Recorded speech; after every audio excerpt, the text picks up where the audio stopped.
You're listening to Music Tectonics.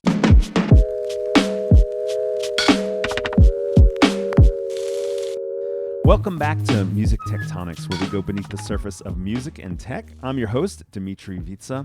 I'm also the CEO and founder of Rock, Paper, Scissors. We're a PR firm that specializes in music tech. If you're new to Music Tectonics, we also have a conference in October. We have an app where everybody in the music tech community is invited to join and be part of the conversation.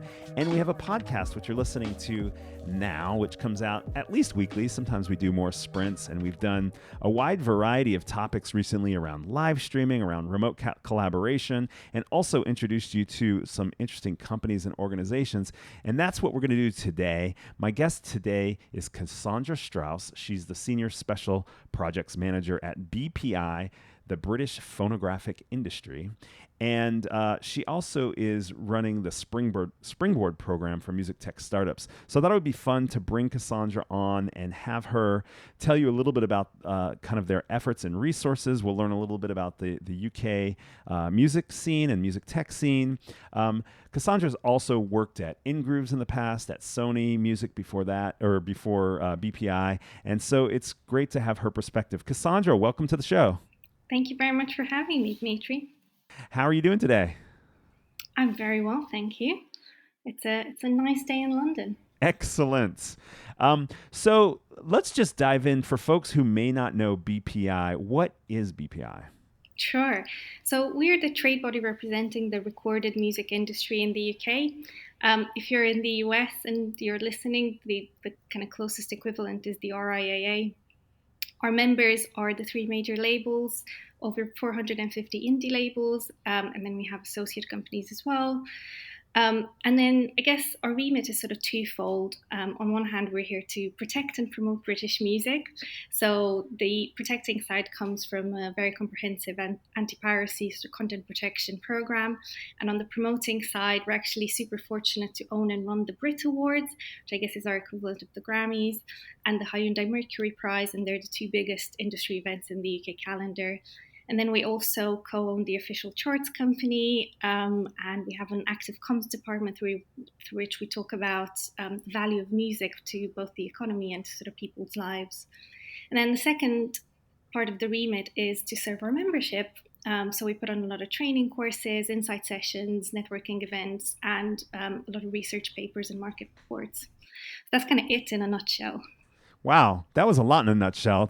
Thanks for clarifying. I think your analogy to the RIAA is helpful for U.S. artists and artists that know the U.S. market.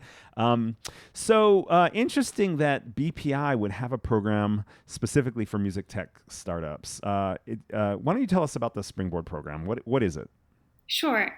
So I think we've met a lot of interesting startups through sort of going through conferences, and we've spoken to a lot of our label partners and how they engage with startups. And one common thread was that there's actually more we could do to demystify the industry, because it's very complex, and a lot of talented people who might have great ideas might not know where to start when starting a company or tackling a problem for the music industry. And that kind of comes from maybe lack of understanding of the structures or how rights work. So the Music and Tech Springboard program is really here to democratize access by demystifying the industry. And that's both in terms of content and kind of how it works, and also who the people behind the industry are and who startups should go to if they want to get things running. It's like so the name Springboard, it's a springboard for music tech companies to learn about the recorded industry. Exactly. Although we kind of touch on publishing slightly as well, because it's very important for people to know that if they're going to set up a tech startup, it's very likely that they'll need to deal with both the recorded side and the publishing side. It's actually one of the most common misconceptions that we've seen, people wanting to only deal with one side of the coin. Got you. Were you going to say more about the Springboard program? Just in terms of what it actually is. Right. So we've put together a series of 8 videos that are available on YouTube for everyone to find and watch for free. we've actually assembled a really, really impressive list of names from the industry, and that's across labels, lawyers, PROs, accelerators, incubators, advisors, and successful tech startups as well, to kind of talk about do's and don'ts, explain how they work, explain how they like to be approached, tell people what they're interested in. And it really, altogether, the 8 videos are about 2 hours, and it really gives you a toolkit to move forward. And then in addition to that, we offer 6 months free membership to the BPI, and you get access to all the good stuff that I mentioned before. And our partners, Music Ally, who helped us put this together, are also offering a 6-month free trial to their service. So all of this is just a really comprehensive package to help startups move forward. So that would be the Music Ally daily newsletter? Oh yeah, Music Ally are actually a very complex company. So most people would know them from their excellent daily bulletins and their in-depth reports. But we actually work with them in a number of ways. So they're one of our main learning partners. So the training courses we put on, we do a lot of events and insight sessions with them. So yeah, they're more than just the daily newsletter. So as a 6-month trial free membership, you get access to some of that training material as well. I believe so. You definitely get access to the Music Ally training courses that come through us, for sure. Oh, got you. I see. Yeah. Well, that daily newsletter, the bulletin, is my first read every morning because it comes out from the UK. It's there before I wake up, and Stuart Dredge, who we've had on the podcast, does such an amazing job of kind of trend spotting and updating on a kind of a mix of music industry and music tech and some of the wider tech lens. And he's such a great writer and analyst. Yeah, I'm a massive fan of Stu's as well, and a massive fan of Music Ally. And yeah, they're as you said, they're brilliantly positioned at the intersection of music and tech, and that's why we chose them as our partner on this one. You know, I'm curious. Can you talk a little bit about some of the topics on the 8 videos that you guys produced, and then we'll talk a little bit about your background, and then get into some of the startups that are involved and so forth. Sure, absolutely. So the first one is an introduction by our CEO and Paul Brindley, who's the CEO of Music Ally, just basically explaining how record labels work, because it might not be obvious to people outside the industry. And then in the second one, we have 4 label executives. So Glenn Cooper from Universal, Victoria Cruz from Sony, and Scott Cohen from Warner, as well as Adrian Pope from PS, giving a lot of really meaty advice on kind of how they work and do's and don'ts in those relationships.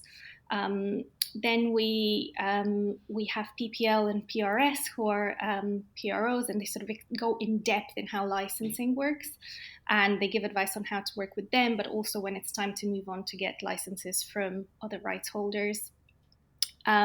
We have the law firm Reed Smith, so Gregor Pryor and Sophie Goosens, who again give a ton of good advice. And we also have advisors, Cliff Lewis from Lewis Silkin /11 Management, and Becky Brooke, who's an independent advisor, who kind of complete that whole journey. And actually, their piece is quite interesting because the labels sort of say, look, probably the best thing you can do is get an advisor to help you fully understand what you want to do and all the nuances and complexities. We have accelerators, so we have 2 fantastic programs, Abbey Road Red and Marathon Labs. And we also hear from 4 successful tech startups, each very different, that can tell us how they made it work. So we have Melody VR, who are probably sort of furthest along in their journey. We have Landmark, who is sort of the Pokemon Go for the music industry. We have Jack, which is a blockchain-based startup, and Click and Clear, who are doing licensing for the cheerleading industry. Yeah, we've had Click and Clear on the podcast from our Meet 'em series back when they participated in Meet 'em Lab. So very cool. Yeah, Chantal's She's amazing. great. She's so Yeah, cool. she's great. If people, we'll mention this again at the end of the podcast, but if people want to join the Springboard at BPI, the Music Tech Springboard, how do they do that? Is it available to anybody in the world, or is it just UK? And where do they go to find out more? Absolutely. So obviously the video side of things, the learning resource is available on YouTube, accessible from all over the world. And the membership is also open to everyone all over the world. And we have startups from actually all the corners of Europe, Asia actually as well, quite a few American companies. So yeah, our doors are open to anyone around the globe. And all they need to do is go to our website, bpi.co.uk, and there's a big button that says join. And then it'll become obvious what they need to do from there, and it's free. Gotcha. So from the join section, they'll find out about the Springboard program. Exactly. Got it. Awesome. Okay, so we're going to get into more depth here. What is your story? How did you land there? Oh God, it's a really long story that I'll try to keep as brief as possible. My story actually starts in a small town in Transylvania, and then when I was a teenager, I discovered British music through a friend, and I became really, really obsessed with it and that whole world. And I also became obsessed with working in the music industry and moving to the UK. So when I graduated from uni, just about 10 years ago now, 10, 12? Oh, I lose track of time. I packed my bags and I moved to London, and it was quite difficult to break through at first. But I had a bit of experience from having worked in the music industry in Romania. And then, yeah, started small, started working for a music library, and then I moved to Ingrooves, as you said, worked in the sales team there. And then from there, I landed a job at Sony, which was quite cool. I was an account manager for Catalog, and I looked after Apple, which was sort of mainly iTunes back then, and Spotify, which was a very small account at first, and then obviously grew massively, as we all know. I had a great time there. I worked with some of my all-time favorite artists, so it was amazing. I spent 4 years. But I was always sort of interested in kind of macro trends in consumption, monetization, and sort of the big picture and the issues the industry is facing. And then I also had this drive to kind of help people, and I wanted to like make a positive contribution to the broader industry. So I thought, oh, I'd like to go to a trade body or a charity to do that. And I'd been quite familiar with what the BPI was doing because I'd been to some of the events, and I thought they were doing some really cool stuff. And then they had an opening in 2017, and I applied, and here we go. Got it. And how did the Springboard program emerge? A combination of factors, really. So as part of my role, I work a lot with our comms and research team, and as I said, I kind of go to conferences a lot and try to see what people do. And prior to me joining the BPI, there had been a thing called the Innovation Hub, where labels and startups came together to sort of pitch to each other. It was mostly like a meetup type thing. So we kept thinking, how can we actually deliver the most impact, and what do startups really, really need? And I think startups really need information. And it's interesting when some startups pitch and you're a bit like, oh, I just wish you'd have known this before you pitched. So we sort of thought, how can we put all of this in a package that's easily accessible, so that startups are really equipped to pitch and to interact with the industry before they do that. And really, that's how it was born. And I kind of talked to anyone who would listen. And I talked to Paul and Stuart, Music Ally, and they were so on board, and they got the vision. So we just got cracking. Got it. So one of the reasons I wanted to talk to you is I'm always interested in these sort of hubs of music tech startups. We find out about ideas that are bubbling and companies that are emerging, even at the earliest levels. And you know, there's always some breakouts from those groups. In fact, last week, I did a live stream in the Music Tectonics app, a video where I just went over some of the highlights, participants from various competitions and conferences and classes. We included the California Music Tech and Meet 'em Lab winners. Yeah. We had Techstars Music. We had Project Music participants and so forth. So I was like, oh, here's one we haven't really dived into yet. What can you tell us about some of the startups that have joined in? I know it's early, but that have joined in so far. What they do and so forth. Yeah, totally. So we were super impressed with the number of requests we got, and we actually put no criteria around the type of startup you need to be. All we said is you either have to have fewer than 20 employees or be no older than 5 years. Just because we were sort of looking at startups who are quite early and not that developed. And we onboarded 31 out of those who applied. And yeah, they sort of tackle all corners of the industry. I guess in terms of trends, we've sort of seen quite a few live streaming companies, which is very much a sign of the times we live in. Quite a lot of data ones, sort of data processing and insights, that sort of space. Some other interesting ones, I guess. There's a company called Breathe Music who are very early stage, and they got some initial funding, including a government grant to do some R&D in the music recognition space. And they're working a lot with academics on this. And they're sort of called the Shazam on steroids because they recognize any song, whichever way it's played. So they sort of say, hey, if you play Hey Jude in a pub, reggae style, we'd still recognize and monetize that. Oh, wow. So I'm really interested to see what they end up doing. And that's called Breathe, like breathe air? Yeah, exactly. Okay. Breathe Music. They're sort of in stealth mode at the moment, but they're fundraising. But yeah, it's quite interesting. The world of research and kind of academia is quite mature, I would say, in the UK. There are a lot of government grants, and it's something the music industry has maybe not gotten its head around completely, but that's another area that I'm working with our Director of Public Affairs on how can we make this more accessible for music companies, because there are pots of money and expertise to be had. Yeah, we've really digressed here. No, it's interesting. I mean, I think thinking about how these things emerge, and there are definite differences, from country to country in terms of what the culture and the society and the government supports or past that music tech companies go down. So I mean, that's actually helpful, I think, for folks in other countries, U.S. in particular, where there may not be any grants or there's a different relationship with kind of research and university institutions. So, are there other startups you wanted to kind of point out from the mix?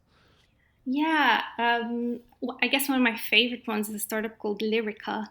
And they enable language learning through music, which is something that really speaks to me because I learned a lot of my English through music, through lyrics. And it's such a cool idea, and they've got backing from Sony, which is great. And they're looking to expand. So at the moment, they only work with Spanish, but they're kind of looking to go global in the next few years. And I think it's got great potential, and it will speak to a lot of people. So fingers crossed from them too. There's another startup called Merch Music, who offers printing merch on demand, and that doesn't only help with stock management, especially for kind of smaller labels and artists, but they have a global footprint, and this means they'll print and ship from the closest location to the customer, which is a massive help when it comes to tackling the carbon footprint issue, which actually prior to the whole COVID crisis, the whole environmental impact of the music industry is something that we at the BPI were looking at and the whole industry is looking at. So I think anything that's kind of eco-friendly is a plus. And they do lots of other stuff that kind of, I think, makes them the most sustainable fulfillment solution for merch. So they're cool. But yeah, I know you mentioned California before. We partnered with California as well, and there were some good startups there, and some of them actually joined us. Cool. Yeah, it's cool, really cool. What were some of the ones that overlapped with California? Good question. Oh, that's all right. Ununu, I think that's how you pronounce it. And Hyperlive, actually, which I'm quite impressed by. They're like an AI-based hit predictor, which I know has been done before, but having looked at their track record, it's really, really impressive. And they say that's all down to their proprietary algorithms. So yeah, it's a pretty phenomenal success rate. So I'm kind of looking forward to seeing how they develop in the next few months and years. Are they the ones that on their website they have a case study about the Eurovision Awards and about Lady Gaga Yes, predictions and yeah, Beyonce and they have predictions? like Yeah, the kind of Friday forecast where I think they look at 5 tracks each week. But yeah, they kind of looked at the bigger events, as you said, as well. that's pretty cool. Yeah, I might need to talk Mm. to those guys. Um, There you go. yeah. Um, uh, any more before we broaden out to some of the bigger picture topics around the challenges of music tech? Do you know what? I'm all tapped out, I No, think. that's fine. Yeah. I just didn't want to stop you. So what are the top challenges for music tech startups these days? I think they're the same challenges they've always had. It's sort of raising funds, getting deals with the industry, and I guess getting heard, getting customers. I think funding stuff suffered a little because of COVID, but hopefully will return to normal soon. And then on the deals side, a lot of people have said it's been Yeah. getting easier with the music industry, and it's been so nice to hear this feedback, especially from startups that have been around for ages. And they say, in the past it's been really difficult, and it's massively changed, and the industry really is more open than it's ever been. That doesn't mean it doesn't take time. It's still like it takes a long time, and you have to graft, and you have to um, you have to pitch yourself and sort of prove your value. I guess there's more openness than ever to start small, so like MVPs, pilots, proof of concepts, that sort of stuff. um, and then yeah, getting customers, I guess, is ever difficult. Yeah. What have you seen from your side? What's your view on this?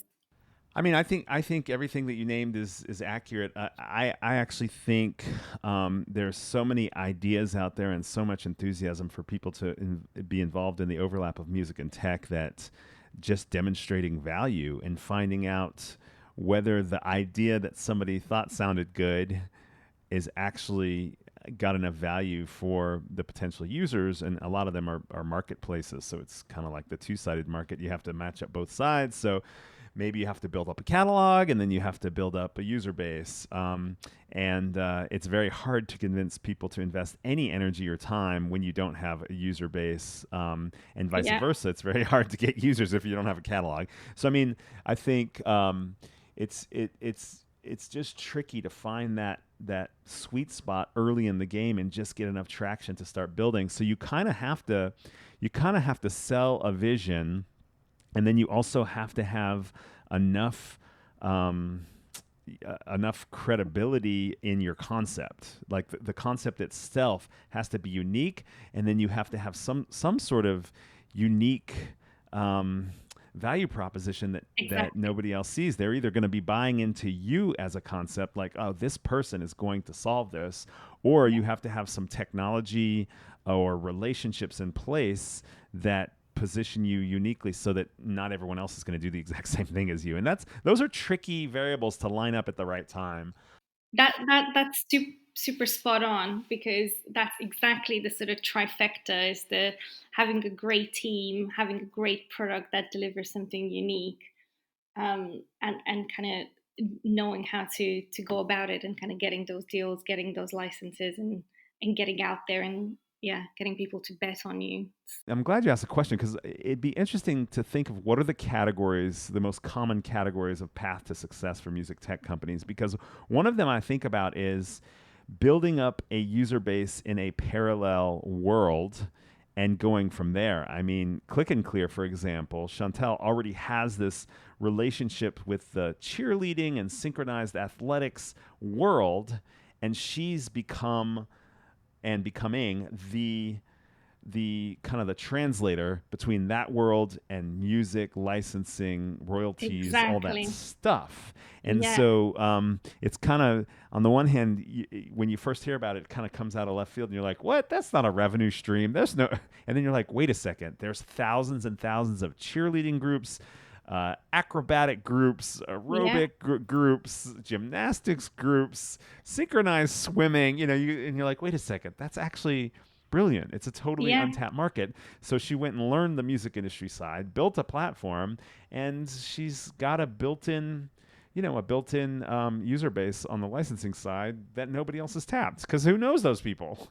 Yeah, exactly. I mean, she's in such a unique position, and I think that's what the best startups sort of manage to do, is sort of find a niche. And also maybe something like sports, you sort of, because it's so large scale, you assume it's already licensed, you assume it's done through the proper channels, but no, like she spotted this gap in the market. And then I think she's such a great success story in how she's gone about building that company, and kind of this whole notion of starting small, getting out there, networking, pitching. She was sort of saying in our video that she met her investors through a networking event. And I think she's just such a go-getter. And it kind of goes back to the founder and the team, and kind of knowing how to educate yourself and what areas of the industry you need to educate yourself before you put the product together, and starting small, iterating, and then building from there. Yeah. I agree. She's amazing. So that's like one pathway, is like Yeah. how do you tie a parallel universe into music? And you see a lot of that with video gaming, online gaming, Mm-hmm. esports, where somebody has expertise and an audience built in from another area, and then they start translating into music. So we see these music festivals taking place in Roblox and Minecraft and Exactly. Fortnite, Yeah. and all of Yeah. a sudden there's something there, and maybe there's a developer that's a Roblox developer or a Minecraft developer that now has this opportunity to kind of unite those worlds. And that maybe that's more of a service than like a tech company in a way, but Yeah. I mean, it is a tech company. They're just not selling a product. They're more selling a service in a way, although that could then get productized. So that's an interesting path. I think Yeah. another interesting path is the companies like the B2B analytics companies that are taking publicly available data and uniting it in interesting ways that provide new insights. So, for example, Chartmetric would be an example of a Yeah. company that is helping you get revelations, benchmark from, streaming, social media, social video, all For together sure. to see the passive thing, to see the value of playlists and all that kind of stuff. Or who we had the CEO sung on the couple episodes ago. Or you have a company like PEX, PEX, that's doing that in the, kind of the video world across multiple platforms, where you can get a lot of insights of who's using your music, or how your music is or video is passing through multiple platforms. But the point there is that's another pathway where you take publicly available information or API based stuff and then present it to a user in a way that they're like, yeah, this is way better than what I could get by looking at individual platforms. Yeah, for sure. And I think there are a lot of people trying to do that. And I think that that's another good point, because the startups that need licensing are the ones that we're trying to not target necessarily, but they sort of face a lot of challenges when it comes to interfacing with the industry, just in terms of understanding licensing structures. But there's actually a whole world of businesses that don't need licensing. So I think Landmark's a really good example on that one, who I mentioned before. And basically, they just created an amazing campaign for Alt J, and it went so well. And they actually thought, this can be spun into a company. And they went around and pitched and networked and built and worked hard, and like traveled internationally and took opportunities where they came. And just kind of it snowballed from there. And I guess another path to success is sort of knowing when to pivot and knowing when to iterate. It's like, obviously, like their business is digital experiences in physical locations. So with the whole COVID lockdown, that's sort of been put on hold. So now they've pivoted into offering virtual tours. So they're releasing location targeted content to match dates of sort of cancelled tours. And I think that's such a neat idea. And sort of pivoting is something that comes up a lot, where it's like maybe you have an amazing vision, but it's not really realistic or achievable. So it's knowing, walking, or like understanding through lots of conversation what can make you successful, and kind of pivoting to achieve that. Yeah, I think Yeah. it, and I think you can't underestimate the sort of human element in the success. It's like most of the successful companies that I can think of have really good founders, and founders who kind of know how to approach the music industry, know how to talk, know how to make themselves liked, and kind of know how to get people to root for them.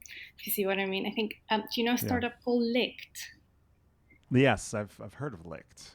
Yeah, so Licked I think is another great success story.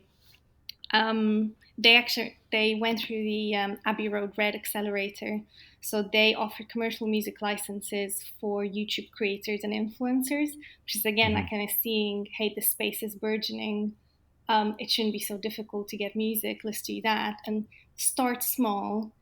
Prove your value in terms of like building audiences, especially for emerging artists. Prove your value in driving incremental revenue, and then there you go. And they've recently announced a deal with Universal for both publishing and recorded. And it's just great. They're doing great. And the founder, Paul, is just so lovely as well. And it really helps. Like it's sort of that enthusiasm, energy, know how. Yeah, it's that space of like Microsync is really blowing up. There's a lot of kind of platforms emerging, and it'll be interesting to see how that plays out and whether there may be some consolidation in that world eventually, because there's so many people trying to do it.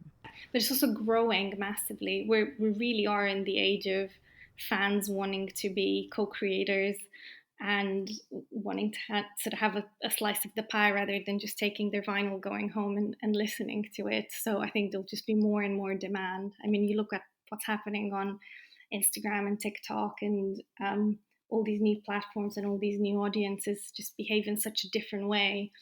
And we actually recently did an event around understanding audiences under 18 years old. And another interesting thing that came out of that was children growing up now are so used to having a voice activated device in their home. They just don't know a world without it. And they don't know a world that doesn't have all the information on the planet at their fingertips. So it's like, how do you cater for this sort of next generation of consumers? And I think these are all really interesting problems for startups to try and solve. And I think there are still problems that we haven't even thought of yet. So, yeah, it's an exciting space. Yeah, that brings up a good question. What kinds of problems do you think the BPI community membership, the labels, would respond well to getting fixed by music tech startups? Um, Good question. Hmm. I think the way to approach this is really fundamentally looking at what a label does and kind of looking at the entire ecosystem. So at the start of it, they identify and sign new talent and they develop that talent. And, there are already lots of startups working in the space of identifying unsigned artists and, hit predictors, as we said before. Um, but yeah, that's kind of one area. Then you sort of move on to the way they use insights to understand audiences and how they use that to build fan bases for artists and how to kind of connect with those fan bases. And once again, there's a lot of people operating in that space already, but it's becoming so sophisticated and increasingly so. So who knows? There might be ways of looking at data that we haven't even thought of yet. Hmm. And then you sort of look at, okay, so you have the fan base, you have to create exciting experiences for those fans, and they can be online. So you look at things like live streaming, as we've said, or like online meet and greets, which have become quite big. Um, and yeah, you also look at how do you express digital fandom, which I think is a very interesting problem. So, we used to collect ticket stubs and posters and all of that, and that's kind of Hmm. gone away for the new generation. And, you see the engagement on AR filters, which is really cool. And I think there's a lot of potential in digital collectibles and contextualized experiences. Um, yeah, there's a lot kind of in that kind of catering to fans. Right. Yeah, and I think another area that I think is maybe overlooked is catering to a casual music listener. I think Mm.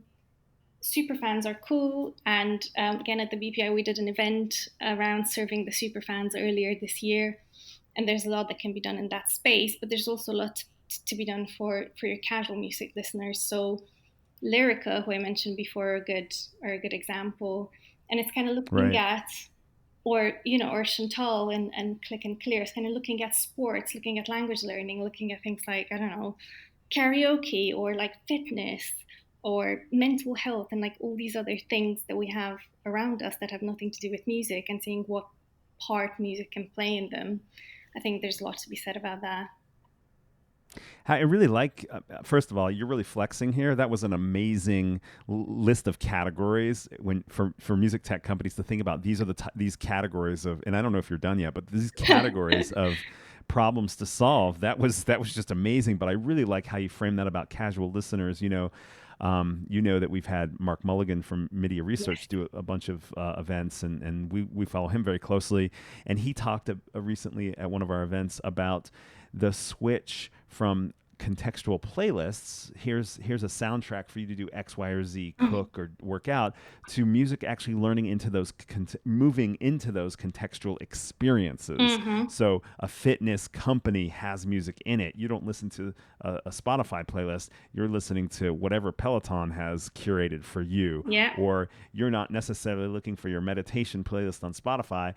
Calm or another meditation or mindfulness app has a musical experience that's already there. And so I like the way you frame it in terms of casual listeners. He talks about context. You're talking about casual listeners, but it's really about the same thing, that the digitization of music is finally reaching a point in terms of access and licensing and infrastructure, that those use cases are not getting slowed down and stopped. And as a result, the soundtrack of life is Yeah. not just showing up on the radio or in streaming services, but inside other products and Yeah, experiences. yeah, absolutely. I'm actually super obsessed with this app called Aptiv.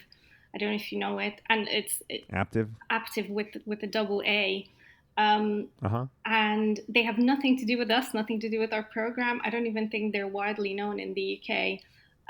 But they sort of bring the gym experience at home, where basically you have playlists of commercial music that you recognize rather than sort of bland library music that no one's Right. licensed. And the workout is kind of layered on top of that, and you have like an audio coach, and it's just so good. And it's such a basic thing where, like, if you go to the gym, you have really good music, but actually you don't have this at home, and someone's actually thought about, oh, why don't we bring this into the digital space? And you'd have Right. expected more of that to happen. But yeah, Active, if you're listening, please say hi. I'm a fan. Yeah, I've noticed I use a fitness app called Sworkit, and they have playlists built in. And it's not, I don't think it's really library music. It's curated well, but then you can also just connect it to your Spotify account so Oh. that you're listening in conjunction with. But I'm interested in apps like Feed.fm and Weave, or I should say Mm-hmm. companies that Yeah. are trying to build the backbone underneath fitness, that have the ability to sync rhythm with your Yeah. heartbeat and the Yeah. pace of Yeah. your Yeah. activities and mood and stuff like that. Yeah. It's pretty cool. Adaptive music is huge. Absolutely. Yes. Yeah, that's going to be so cool to see as that emerges. As long as we don't get too creeped out by it, and Elon Musk wanting to put chips in our heads for listening to music, and then maybe the next step for adaptive music is to flip it. Instead of the music adapting to us, it's us adapting to music, and then And we then it's all become over. Game slaves to over, the guys. music. What is it though? You've just become a slave to music, which is a nice world to live It's a in. dream. Yeah, exactly. Were you going to mention any other categories of problems that the music industry would like to see solved by music tech startups? Because I love the categories you had. Yeah, so I think so. You sort of go through the process and go through kind of the different departments, and I guess one that definitely shouldn't be overlooked is the logistics, the shall we say less glamorous side of things, which actually can be super lucrative. So things like metadata or music delivery, reporting, accounting, these are all super important, like making sure artists get paid fairly and efficiently. Um, and actually, around this, there's a really cool thing that Scott Cohen mentions in his video, which is don't worry about solving the entire problem around these things because it's super complex. You can solve a part of a problem, a tiny bit of a problem, but if you do it really well, then that's massively valuable. And also, you don't have to overhaul everything. It might just be a tiny tweak that drives efficiencies, and that's again very valuable. And I guess, I mean, the other interesting thing is sort of how what I mentioned before, which is not looking at the problems we have now, but imagining what they will be in I don't know 5-7 years time. So like when 5G is widespread, if not ubiquitous, and then you can have large scale XR experiences, or you have the young audiences that grew up on voice activated devices kind of becoming primary customers. How do you serve them? It's just such an interesting problem. Oh yeah, that's a great category as well, and it's a little bit of future gazing, or projecting out and getting there before anybody else, Yeah, which could really be in any of the other categories, from A&R to insights to experiences to logistics, right? exactly. Yeah. Exactly. Well, that's an amazing list. You are super flexing here, and I guess now you're going to be on everybody's radar because you've got a great context, with both the tech side and the industry side, and really seeing You're kind very of kind. how to frame it. Thank you, Dimitri. I'm just telling it like I see it. I'm super excited that we went from a little a profile on this program to really getting macro about the kind of trends and stuff like that. I mean, I think we could talk forever, and we'll definitely need to have you back on the podcast and in our events and things. But when you look at the music tech landscape, what's giving you this context? What conferences, what media outlets, what organizations are kind of hot spots for networking and learning and deal making? I mean, we've both already talked about Music Ally. You guys partner with them. We love working with those guys. And I mentioned Mark Mulligan from Media Research as well. What are other resources, conferences, outlets, and so forth that you think our listeners should know about? Sure. I would say though, if you had to pick one, especially if you have to pay for them, I would definitely go for Music Ally because they're just so wonderful in how they're positioned, and the way they cover things. So definitely they deserve the double shout out, and definitely Media very high on the list. Yeah, Mark Mulligan and his team are great, and we do things with them as well. Worth reading their reports. I guess Music Business Worldwide is another good Oh one. yeah, great MBW. outlet. They they, Hmm. they they cover. They don't really tap into startups as much, but they cover the industry and they cover big tech. So they're all over Apple, Spotify, TikTok moves, and they have some in-depth analysis, which is pretty good as well. And if you're new to the industry, I guess they cover a lot of sort of movers and shakers. So that's another good one. Um, Conferences. So obviously, conferences have sort of taken a bit of a hit this year. Yeah. I have to give a shout out actually to Medem and to California for going digital. That I was so impressed with what they achieved, because it's so much more difficult than it seems. And I know you know this because you're planning a conference yourself. But yeah, they did great. And They both moved fast, and they both do such a great job for the music tech scene. Meetum yeah, Lab is just a great annual event to go to. I've attended in person, obviously yeah, digitally this year, but agree. it's also got that international, like you at Meetum, you really know that you're hearing from so many parts of the world. And California is this rising beacon of music tech activity. So I totally agree with you on both of those. Love those guys. Agree. Actually, London-based, we Music Week had a tech summit in 2018 and 2019, and in 2019 they had a startup competition as well. And I've actually had the pleasure of being on the jury for that, and that was great. And it was such a hotbed for panels and networking and startups. So it'd be great to see them come back next year. Um, that's kind of it, London based, I guess. Hmm. Also, like in terms of networking and learning, um, and this is a bit of a left field thing, but really, I would urge startups to look into accelerators and incubators. Hmm. I think both Abbey Road Red and Marathon in London, and obviously Techstars in the US, do such amazing work. And if you do get accepted on the program, I think your learning networking opportunities are sort of growing exponentially. And it's the other thing is that because the industry is such a people's business, you any opportunity to meet someone or to be on someone's radar, even if you can't do a deal with them straight away, is so valuable because they might bear you in mind or they might recommend you to someone. What was the second one you mentioned besides Abbey Road Red? Marathon? Marathon Labs, yeah. So Marathon Artists, they're a really cool indie group, and they have an incubator or accelerator. I'm Uh not huh. sure. This is Uh so huh. bad. One of them, and I think they've done 5 cohorts already. And yeah, they're based in London. They work differently to Abbey Road Red. I think they have 5 or 6 startups. They usually work around a theme. Um, and they're really great guys.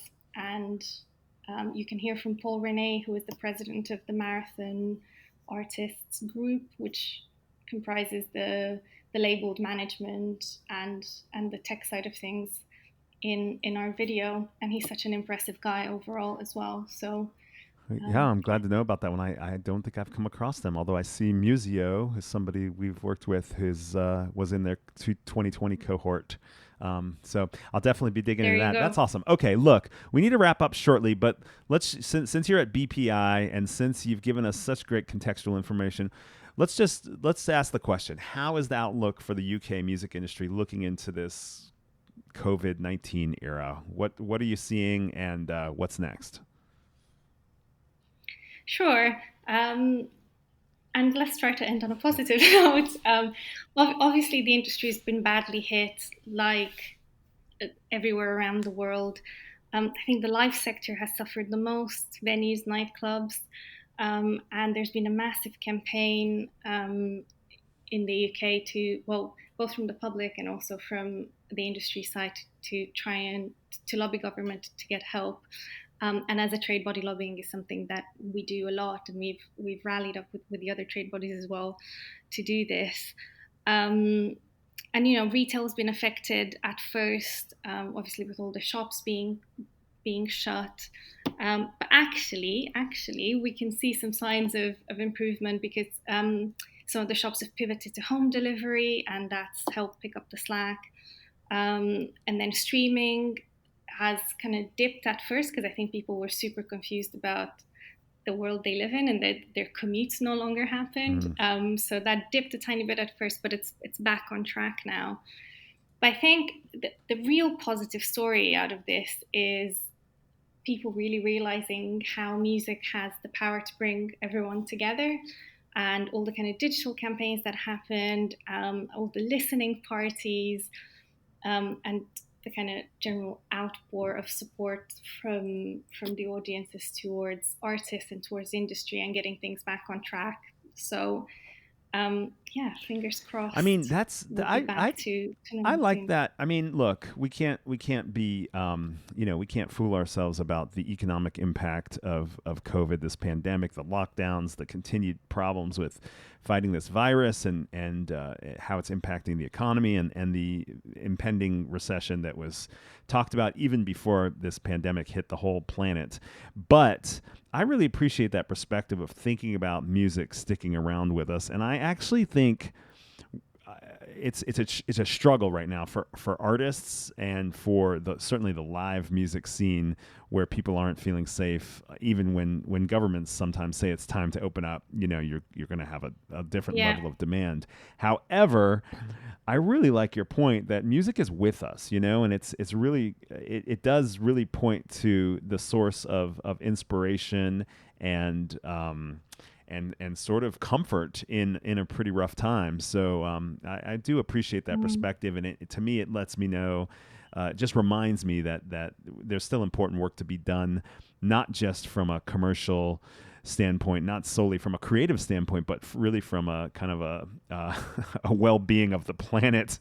Where this is we talked about music Yeah. in context. Well, what's the contextual experience of music in a pandemic, and the need for comfort and connection and inspiration, and just continuing to Yeah. go on. So, way to turn my negative question into a positive. Well, you know, Couldn't end on a yeah, well, downer. this has been a blast, Casandra. I didn't know that I was going to get so much great insights from you when we decided to do this, and just great to know you and have you on the show again. Congrats on getting Springboard Thank you off so the much. ground, and remind us if Thank there are you. startups listening that want to get engaged, or music industry folks who might want to support startups that are involved with Springboard. Where do they go? What do they do? Absolutely. I think the easiest thing to do is Google Music and Tech Springboard Program. I was actually super excited to see that we appear as a little sort of Google highlighted thing that we didn't pay for, so that's cool. Nice. So it's easy to find us there. BPI, we're at bpi.co.uk. There's info there. There's a tab for Springboard there. If you want to join, hit the join button. There's a Music and Tech Springboard membership. Yeah, I think Google is your friend on this one. And I don't know if you have any podcast notes, I can send you some links as well. Absolutely. Send them on over. Thanks so much for joining me, Casandra. It's been a blast. Thank you, Dimitri. Thank you so much. And thank you for listening to the Music Tectonics podcast. Always glad to have you along for the ride, get to dip in and learn from different points on planet Earth, like Casandra Strauss from BPI and the Springboard Music Tech Springboard program. You know, you can actually learn from more people in the Music Tectonics app. If you go to app.musictectonics.com, or you can search for Music Tectonics in either the Apple, iOS, iPhone ecosystem or Android, Google Play World. I don't know what they call their store anymore, but Music Tectonics is there. We've done recently AMAs with Sherry Hu, Tracy Maddox, Sung Ho from Chartmetric, and we'll be doing more events there, live streams, and more. So check that out and hit subscribe on your favorite podcasting app. Thanks for listening. You're listening to Music Tectonics.